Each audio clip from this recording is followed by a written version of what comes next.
What's going on, people? We are Tottenham TV here, back here for yet another OneFootball update, the greatest app or the greatest footballing app on the App Store today. All you have to do is scroll down, link in description, click that link, and you'll have every bit of football news, transfer news, general news, stats and facts and scorelines and tables and literally anything to fill your football need and football fixes will be on this app. So click the link in the description and get the app today.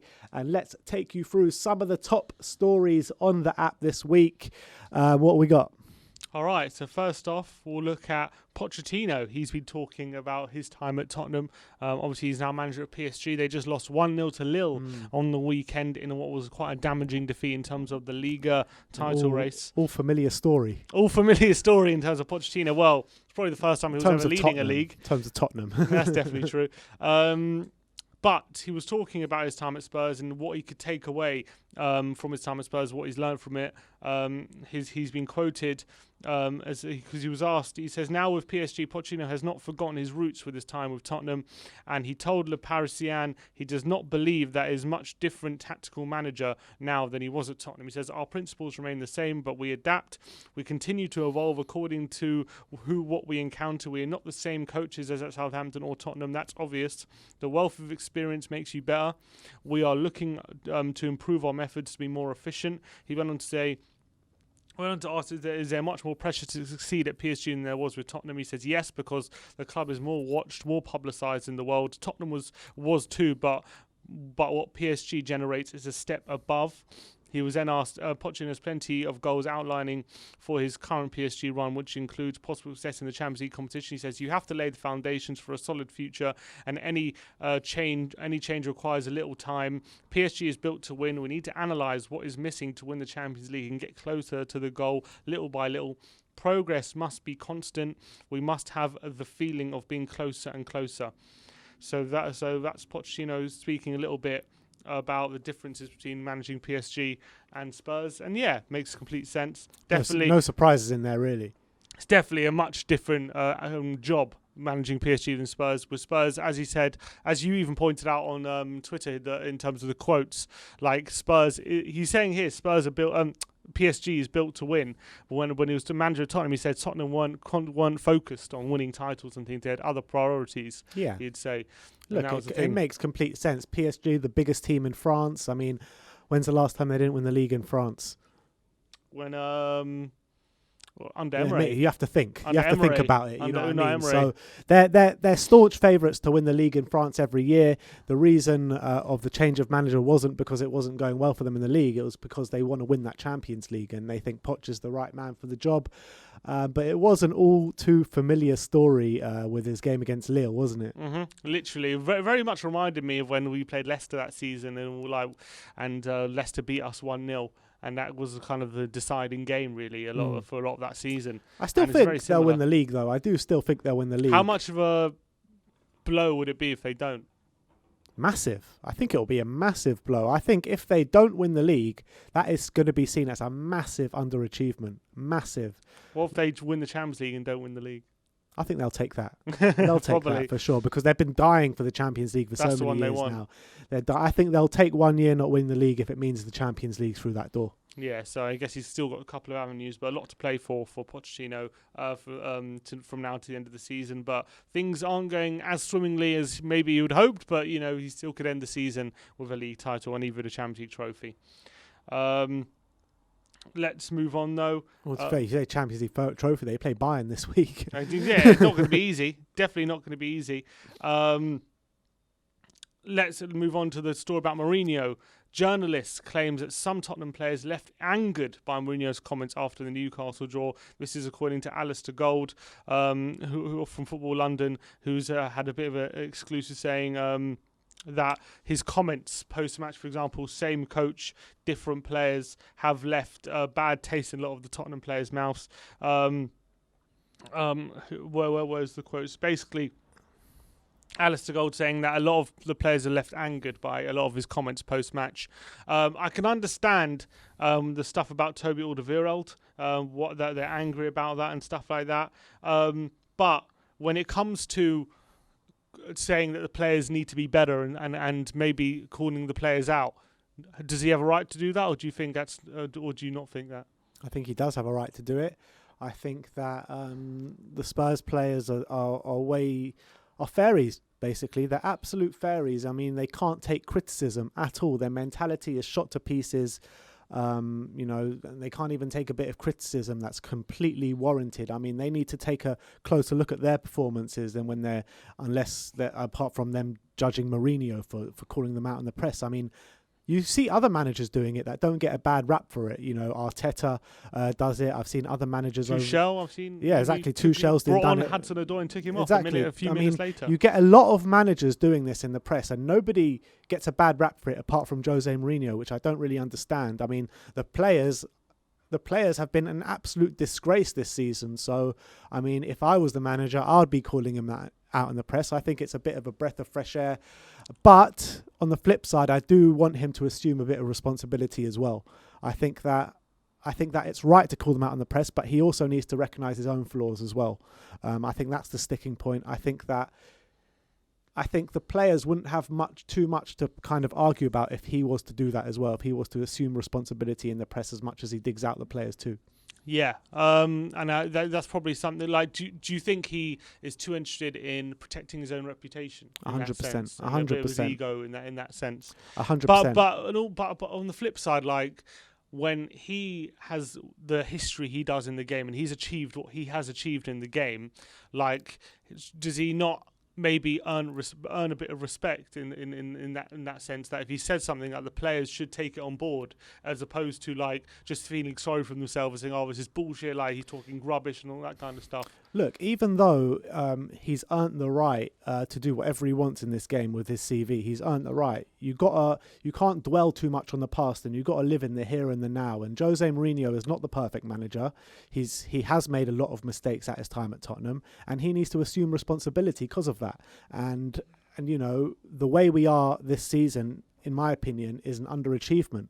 So Jose, he's right to call the players out in the press, but he's also got to assume responsibility. Yeah. But I wonder who these few Tottenham players are who have been left seething. Yeah, I'm not too sure. It's an interesting one, but seems after every bad result, the more leaks come out in the dressing room, which is not a good look at all. Yeah. But let's move on from Mourinho. Let's talk about a few potential signings. First of all, Juan Foyth. Sources Villareal in talks to sign Foyth from Tottenham for a less than agreed fee, which is according to the Footy Insider. Villareal paid as reliable as ever. Villareal paid 1.3 million for a loan deal. As part of the deal, that includes an option to buy for 13 million. But Spanish sources told the Footy Insider apparently that the club are working in the background to sign Foyth for a considerably less fee, which is a bit disappointing. Considerably less than 15 million. Yeah. I mean, that doesn't sound like Daniel Levy to me. Does not sound like Daniel Levy at all. Talks are taking place over the possibility, and significantly, Foyth is keen to join Villareal on a permanent basis. I mean, how low can you see Daniel Levy going? How much lower than 13 million? I mean, how long does he have left on his contract? I'm not sure. Probably a couple years, maybe 1 year. Because let's have a look here. Juan Foyth contract expires 2021. Oh, what? No, it can't be right. See, it can't be up in the summer. 2023. That's his loan contract expires 2021. Right. It's 2023. So 2 years left by the summer. You would say what? You won't get more than 50 million from him, let's be honest. No. But I don't think we should take anything less than 10 million. Yeah, 10 million, I would say. Well, we signed him for 8, didn't we? So you want to make a bit of a profit on him at least. The thing is with Juan Foyth, I've always rated him. I really have. And I think that when he's made mistakes in the starting lineup or on the pitch under Pochettino, I felt that it was under so much scrutiny, every single mistake he made. For such a young defender coming in from a different league, I felt it was a bit unfair. I mean, that Arsenal game really springs to mind when he fell over on the halfway line and let in a goal, where that day Vertonghen was so much worse than him, but he got all the bad rap just because of that one mistake. And I felt that Juan Foyth has always been a good player. I'm not sure what his best position is, but I always felt that he could do a job for the team. And I feel like he could be one of these guys. If we let go on the cheap, we could rue it in a couple of years. Yeah, potentially. I do think, and he plays for his national team as well. And maybe that says more about the quality of Argentinian defenders. But I do think he's got a lot of talent. I do think he's going to be a good player one day. I do think he's developing quite well. But I think timing is always a thing with football. And I just think maybe at Spurs it just didn't work out at the time. Yeah, I think if Poch was still here, he would still be here. Yeah, I think Poch was a big believer in him, wasn't he? All right, moving on. We'll talk about Milan Skriniar yet again. It says Jose will spearhead Tottenham's pursuit of Milan Skriniar in the summer. Well, that's assuming he's still here in the summer, I guess. Yeah, I guess he'll spearhead that. Skriniar has been on Tottenham Spurs radar for a while, and it is now reported that Mourinho will take it upon himself to push through a summer deal. Is he going to go to his own? Is he taking his own checkbook into the meeting? Exactly, I'm saying he's going to pay out of his own pocket. I'm just imagine in the summer, like Mourinho's like, look, I'll leave this to you. Yeah, you sort it out. And now he's like, no, you know what? I'm doing it now. I'm going he's going to take a Steve scrap Hitchens the place. transfer committee, scrap you Hitchens, scrap you Levy. I'm negotiating now. I'd love to see that, to be fair. Says the Portuguese identified the 26-year-old in the summer, and it is claimed that Spurs came close to landing him for around 26 million in January. That's not true. That is definitely not true. We were not close to signing him in January for 26 million is basically a free transfer for Skriniar. Yeah, absolutely no chance.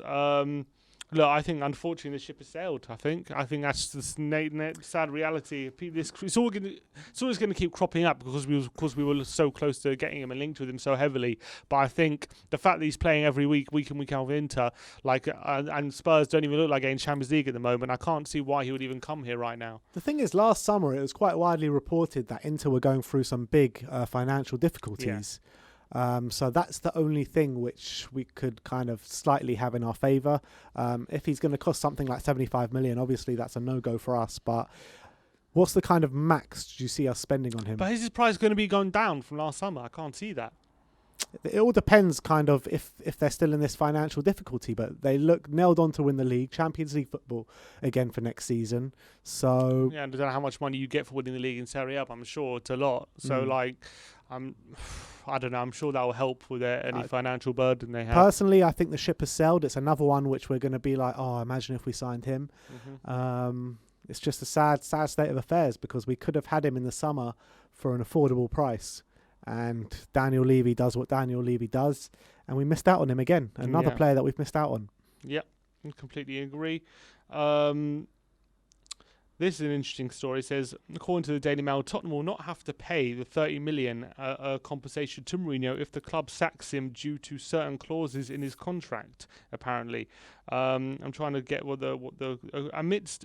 Who's this from? From the Daily Mail. It does say it was also claimed that Tottenham would have to pay 30 million if the club did go ahead and sack him at the end. However, it is now being said that the Tottenham may have to pay the Portuguese a much lesser amount than the one earlier reported. Indeed, due to performance-related clauses in his contract, Mourinho would be entitled to a much lesser than the 30 million if Tottenham failed to qualify for top European competition next season. I think that's ambiguous whether that means Champions League or Europa League.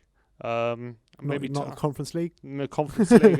Yeah, I think Tottenham are fifth in the table and stand a realistic chance of getting the top four. That would mean Champions League qualification or Europa League. If they do slip further down, and Mourinho's compensation will take a hit, I guess that begs the question: would you rather we finish like 9th and pay Mourinho less, or finish like 6th and get Europa League and have him a big payoff? Is Europa League in that bracket? Do we really give him so? Major European football. I'm assuming that's Europa. Yeah. I would hope it was only Champions League in that clause. I would hope. I reckon Europa would also be in that clause. Look, I don't know, man. I just want what's best for Tottenham Hotspur. Currently, I don't know what's best for Tottenham Hotspur in terms of the manager. But at the moment, I've been a staunch Mourinho supporter all season. But at the moment, I'm leading more the other way now.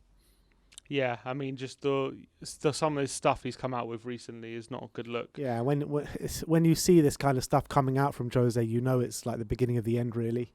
Yeah, it's hard to know how much is a narrative and how much. I mean, when you're seeing it, with your own eyes, what he's saying, it's hard to dispute it. But when you just see like players, like rumours of a few players unhappy and whatnot, I mean, who knows who these players are? If they're prominent players, maybe they're all just fringe players. Like, a lot of fringe players, a lot of the time, always come out with stuff when they're not playing and stuff like that. So it's hard to know for that aspect. But when he's saying stuff like about Toby, which are blatantly not true, like, you can't refute that. And look, I don't really take too much notice when publications, put out their rumours and stuff. But when Ali Gold starts to speak about it, when Ali Gold said he's angered a lot of the playing staff and stuff like that. He said a few. Yeah, but that's when you really start to take notice of it. Yeah, potentially. But as long as he's got Kane on side, I guess he's that's the main one at the moment. Tottenham boss Mourinho wants to sign Diego Carlos from Sevilla. According to the outlet, I don't know how to pronounce that, Fichachos? A Spanish publication. Yeah, Spanish publication. Tottenham manager Jose Mourinho has set his sights on Sevilla defender Diego Carlos ahead of the summer window. The 28-year-old played a key role in Sevilla's Europa League win last season. I'm not sure if it was in this article, but it might be another one. They've also said of a potential swap deal with Davinson Sanchez as well, going the other way. He's 28 years old. He's Brazilian. He has never been capped for Brazil at 28. And also last year in the Europa League run, he gave away a penalty in the quarters, semis and the final. Let's just move past this guy. But apparently he's having a very good season at Sevilla this season. We don't have room for another calamity clown in the squad, man. We really don't. We like giving away penalties in finals. Just give me a break, man. Let's just sign a proper centre-back, not one of these centre-backs that gives away a penalty every game. He's 83 rated on FIFA. It's not terrible. We need to set our sights higher than 83 rated. Yeah, probably definitely right about that. And he's one of those players. Sanchez was 83 rated. He's a bit of a late bloomer, Diego Carlos, as well. So he hasn't really. He's had careers in like low league in Portugal and stuff like that. He was at Nantes from France up until a couple of years ago, and he's been at Sevilla and since last season, and he's been pretty good for them. Apart from giving away a few penalties here. To be honest, haven't seen him play, but that stat of giving away a penalty in every knockout round in the Europa League doesn't bode well. But quarters, the semis and the final. All the important knockout rounds of the Europa League. But they still won it, didn't they? I think apparently he was involved in the winner as well. Yeah, but that's Sevilla, who have pedigree in the Europa League. This is not Tottenham. True. Be interesting to see if anything happens with that. Neville explains why losing Maguire would do more damage to England's Euro hopes than losing Kane. Do you agree with this? He says, I always imagine losing a player. So you lose Harry Maguire. This is a big problem for Southgate. I think it's his biggest problem. If you've then got Stones as your other centre-back, then if you've got Stones, Mings and Cody or Dyer, I'm not having it. He said, and then asked specifically, is Maguire a bigger loss than Kane? I don't know why they have to force this narrative. They have to ask specifically, he's bought out Kane, though. I don't know why. But anyway, he says, yeah, I do believe it's a bigger loss. He says, for this squad, Harry Kane is the best player in the squad. But if Gareth wants to have a back four and go 4-3-3, then the only chance of that is keeping Maguire fit. We've seen Connor Cody in a back four, Mings in a back four. I like him, but I don't think he can play in a back four at this level. And we're talking about in terms of winning a tournament. He said, I don't think there is a problem if Kane gets injured. You've got Rashford or Calvert-Lewin or Sterling could even play false nine. There are options that England could use and still win big games. But with Maguire injured, I think the ability to go to a back four is lost. I mean, this is the first actual quotes I'm hearing on it, but I saw it was last night, wasn't it, that he said this, and a lot of Spurs fans were up in arms on Twitter and stuff like that, clowning on Neville. But I actually think he's got a very good point. I actually do, because when you think about it, the centre-back position is probably England's weakest position in terms of their squad. Maguire and Stones, top centre-backs at the moment. But apart from that, there's no top centre-backs that we have. So the fact that Dyke's getting in the squad. Exactly. So if Maguire gets injured, then we're really weak in defence, really lacking in the centre-back positions. If Kane gets injured, yes, it's a massive loss. It's a massive, massive loss. Like you said, best player in the squad, best player in England at the moment. But you've got other players in there, like you said, Danny Ings, Calvert-Lewin, Jamie Vardy, Ollie Watkins. You know what I mean? There are players in there that can... Well, Vardy's retired from international football. Oh, has he? Yeah. There's players in there that can actually pull through and do the job for England, but I don't think there is at centre-back. You're right. I think it's a fair point, and I like Mings and I like Connor Cody and these players, but they're not of the same level. I like even Maguire. I don't think Maguire's the best centre back in the world, but he's he's a level above what we got. Players below. I guess Kane is as well, but the quality of the backups is not as high in centre back positions. You've got look at Calvert-Lewin, score goals all for fun all season. You know what I mean? We've got players who can do that job.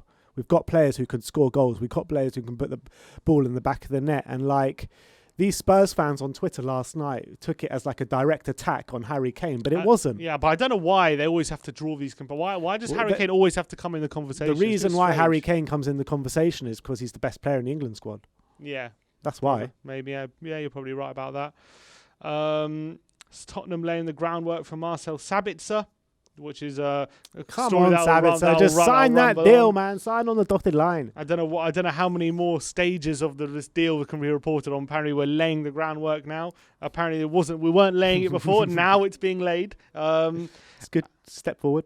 Exactly. And last story is about Christopher Nkunku from RB Leipzig. It says Premier League clubs are circling RB Leipzig's midfielder Christopher Nkunku, the former PSG prospect who currently starts for Leipzig, the attacking midfielder. Also watching developments are Tottenham and Man United. Indeed, it's suggested United manager Ole Gunnar Solskjaer has been tracking Nkunku since he was first breaking into the PSG team. The midfielder has a deal, though, running until 2024. Do you think what do United need him for? I don't know. They literally just bought Van der Beek in the summer, hardly play him, and they've got Bruno Fernandes, who's been a star for them this season. Why do they need him? Doesn't make sense to me. Yeah, I agree. And he's one of those players. He's very versatile. He can play on the left, right, or in the centre.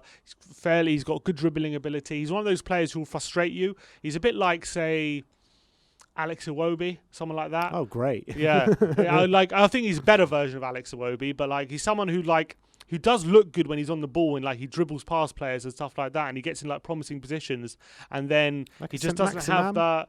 No, not quite say Max. He doesn't have that kind of speed and sharpness as say Maximan, but that's why I'd say someone like Iwobi, someone like that, because he'll look in good in the wide areas and like dribbling and stuff, but he doesn't have that real killer instinct in the final third to make those decisions. So everyone we got basically. Yeah, pretty much. Fit right in. But yeah, that is the One Football Update. That's all the stories we have for you today. Yeah. All right, so that is your One Football Update. Thank you very much to the great One Football app. Do go and download the app. Link is in the description below. Thank you everyone for joining us today. Like, subscribe and comment. And as always, come on you Spurs.